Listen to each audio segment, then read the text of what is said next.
ভারতের বাবরি মসজিদ নিয়ে ভিডিও করার জন্য যারা আমাকে ঠেট দিচ্ছেন, কই ভাই, আমি তো আমার কোনো ভিডিওতে খারাপ কিছু বলি নাই। যেটা সত্য সেটা তুলে ধরছি।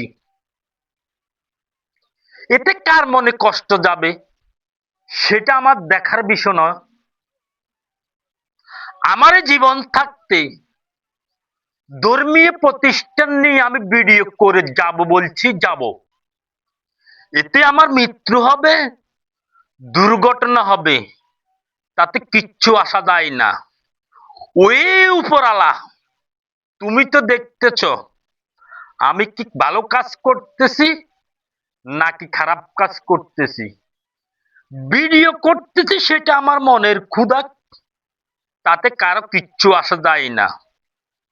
ভারতের বাবরি মসজিদ, আমি মুসলমান হিসাবে আমার ধর্মীয় প্রতিষ্ঠান, আমার সম্পদ, সেটা নিয়ে কথা বলার অধিকারও আমার আছে। যেমনটা আপনারা আপনাদের ধর্মীয় প্রতিষ্ঠান নিয়ে কথা বলেন, তেমনটা আমিও আমার ধর্মীয় প্রতিষ্ঠান নিয়ে সমাজে সমালোচনা করার আমার অধিকার আছে। ভাই, আপনাকে একটা কথা বলি,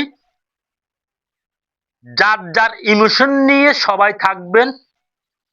ফেসবুকে বা আমার হোয়াটসঅ্যাপে এসে গালাগালি করবেন না প্লিজ। আপনাদের কাছে একটাই দাবি, প্লিজ অন্তত পক্ষে আপনার ধর্ম নিয়ে আপনি থাকেন। আমি মুসলমান, আমার ধর্ম নিয়ে আমি থাকি, আমার ধর্মীয় প্রতিষ্ঠান নিয়ে আমি কথা বলবো। আপনি আমার ধর্মীয় প্রতিষ্ঠান নিয়ে কথা বলার কোনো অধিকার নাই।